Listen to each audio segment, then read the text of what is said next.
Hey everybody, welcome to another episode of Memes of the Week. The best thing you can do for this channel is beat the like button like it owes you money before watching this, so it reaches a wider audience. Also, before I get on with the memes, first a word from today's sponsor, the MGTOW Book Collection Part 2. Whether you're getting camel toe in Cambodia, banging babes in burqas in Turkey, or taking Polaroids of ladyboys in Thailand, Luca Vendetti has a series of books to make you live the dream. His new 3-booklet series includes How to Live on $500 a Month in Cambodia, Turkey, and Vietnam, in addition to his classic How to Retire on $200K in Southeast Asia. He also has the MGTOW book. Visit MGTOWbooks.com and use the promo code Sandman to get 10% off. Now available in 4 formats: PDF, Mobi for Kindle, EPUB, and text-to-speech MP3. Sponsor link is down below. And now on with the memes. Number 1, meet Eve Jobs, Steve Jobs' daughter. Looks like he couldn't miss when it comes to design, even when it comes to reproduction. But apparently he denied that another one of his daughters wasn't his, and even refused to pay child support to her mother. It's good that he did take credit for Eve though. At first I thought this was Ivanka Trump for some reason. Imagine waking up hungover with no makeup and still looking as good as she does. Opnik Zaid says that women have a point, that there are plenty of loving women out there, but that men that can love women are a rarity. Sure it is. It's quite the opposite. I suspect that Zaid is either a simp or a woman doing damage control, and gaslighting men to make us think that we're all crazy. Men fall in love faster and deeper, and women only fall for men that look like a Chad. Men love women unconditionally, but women do not or are not capable of love at all. Number 3, someone says this manure gun couldn't be an effective non-lethal tool for rioting and looting. Unfortunately, most protesters and rioters already smell worse than anything this could hurl at them, especially the Antifa types. Something also tells me that it wouldn't work on Indians. What I want to know is, who's going to clean up the mess after the riot is done? Then again, if it's sprayed in a place like San Francisco, it might actually improve the smell. Moving on, do we really need a study to tell us that unattractive men are not viewed as dating material by women, no matter how great their personalities are? To be fair though, the black pillars understand this, but most men in general do not. They think that women will find them attractive so long as they have money. No, my dudes, they find the money attractive. Your ugly face just happens to be attached to it. The only unattractive men that women see as dating material are those with massive amounts of social status or fame. Number 5, good old Gwyneth Paltrow says that the way men switch things up when they realize that a woman's not going to sleep with them is terrifying. This just shows me that most guys find Gwyneth to be nothing more than a series of holes, and that men don't like being put in the friend zone. Remember guys, this is the same Gwyneth Paltrow that sells candles that smell like her cooch. What kind of a sick person sells something like that? That's worse than bathwater. Up next, this 23-year-old woman died because she refused cancer treatments like chemo. Instead, her mother tried to help her with frequent coffee enemas. For most people, chemo kills them quicker than the cancer. And the best thing to do if you can afford it is to get a cancer biopsy and test various chemo drugs on it directly until you find the most effective one, and then use it. Unfortunately, that's only available for the ultra-wealthy. Chemo ends more people than women and coffee enemas combined. Number 7, here we have another lady with questionable health treatments. This one ate an extreme fruit diet and wasted away to death. I don't think that eating fruit was the problem, because it's full of carbohydrates. She just wasn't eating enough of it. It's always the white girls that do this to themselves because they never think they can be too skinny. She only weighed 49 pounds. I'm surprised that no one tried to intervene and help her. Where were the white knights when you actually need them? Moving on, do you support banning foreign-born individuals from being elected to office? Yes, of course. If the president can't be foreign-born, then neither should other politicians. It helps to eliminate outside influence. Here in Canada, you get majority Indian areas that only nominate and vote for Indian politicians. It doesn't matter who gets voted in, he's still their guy and he's still working for them, and not the people of Canada in general. This has to be stopped. Number 9, here's another case of enrichment in England. This person had 2 men force their way into their home, took the keys, and then locked them out. When the cops showed up, the men claimed to be tenants and the police said it was a civil matter. This is what happens when you live in a low-trust society with wealth inequality. These days, that's increasingly caused by mass immigration. Crazy how stealing something from someone's house will get you thrown in jail. But stealing the whole house is just a civil matter. Up next, the Deadpool killer has received thousands of love letters in prison, as well as X-rated photos. Crazy how women lose their minds over handsome killers, no matter how horrific their crimes are. After hearing this, you're a fool if you still think that women are interested in finding a nice guy. They probably think they can fix him and that he doesn't look like the type of man that would actually end them. Women seek out nice looking guys no matter how bad they are on the inside. Number 11, women probably also would have loved the killdozer driver. Too bad he chimped out and ended himself. He could have had a never ending stream of cooch being thrown his way with conjugal visits in prison. In the future, you're going to see more white people chimp out as the demographic replacement accelerates.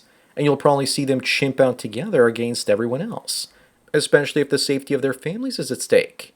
Moving on, the left says that corrupt billionaires are the problem. Meanwhile, the right says that the corrupt government is the problem. Tyler Durden says, do you realize that corrupt billionaires are running the corrupt governments? This is why I'm a political atheist that leans slightly to the right, because they tax me a little bit less and leave me alone to live my life a little bit more, especially in peace. The average person needs a revolution to help them out, though. Unfortunately, that's not going to happen anytime soon. Number 13, apparently, these are the only three fantasies that men have: fatherhood, living a peaceful life, or fighting against all the odds for the glory of God. As for me, I'm a simple man. I just want to smash the sexual marketplace with sex bots and artificial wombs. Phrasing it like that would also be bad.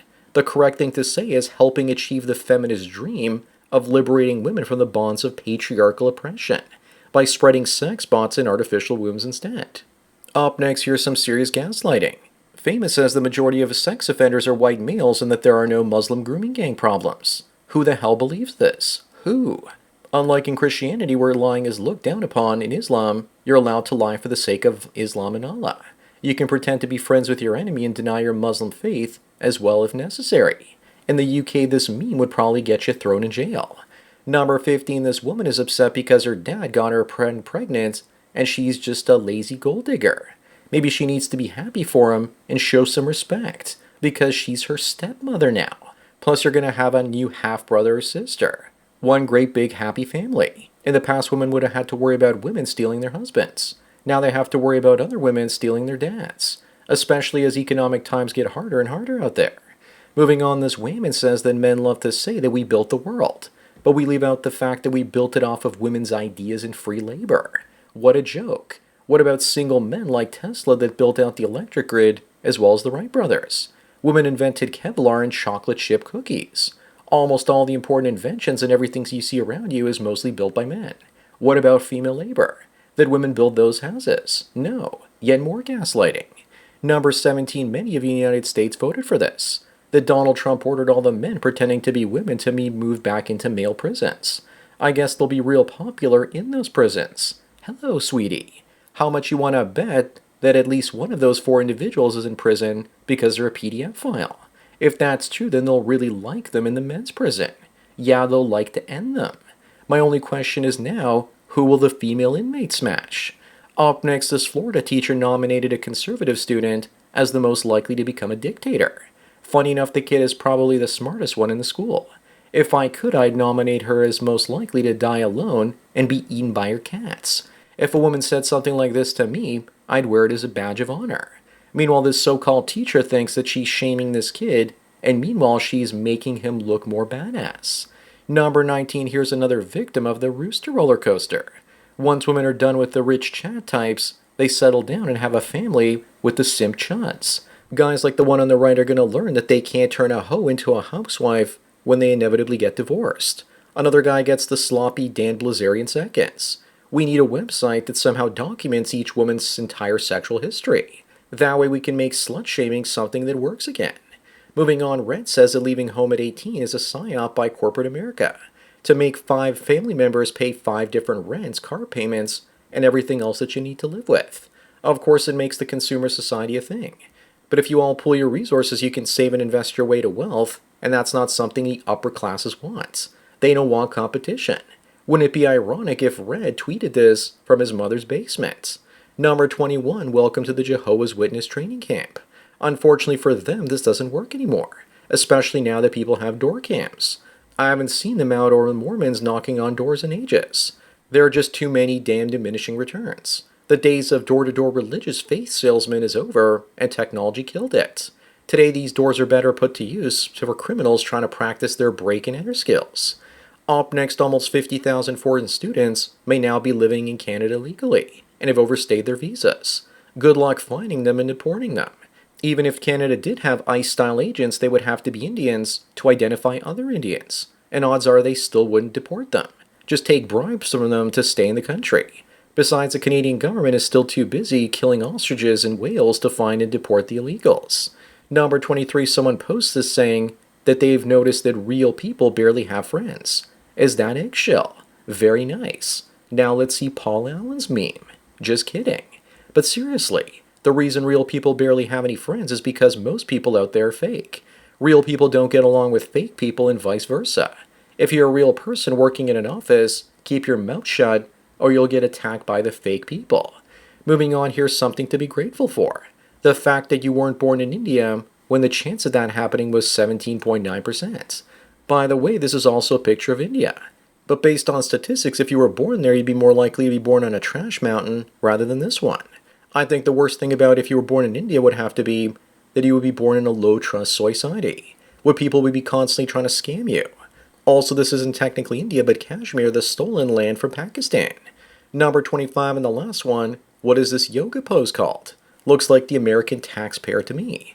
Other possibilities include the woman with baby rabies pose, the Bonnie Blue engagement farming pose, Barack when Michelle stops by, or the my kids need a stepdad pose. You decide which one works for you. I think it's the middle-aged woman looking for attention pose, and she's now post-wall and used up. So that's it for another Memes of the Week. Please give this video a like to push it up in the algorithm and so new viewers can find it. If you enjoyed this series and want me to keep making it, then donate at the PayPal and Subscribestar links. Anyways, enjoy the rest of your day, and cheers.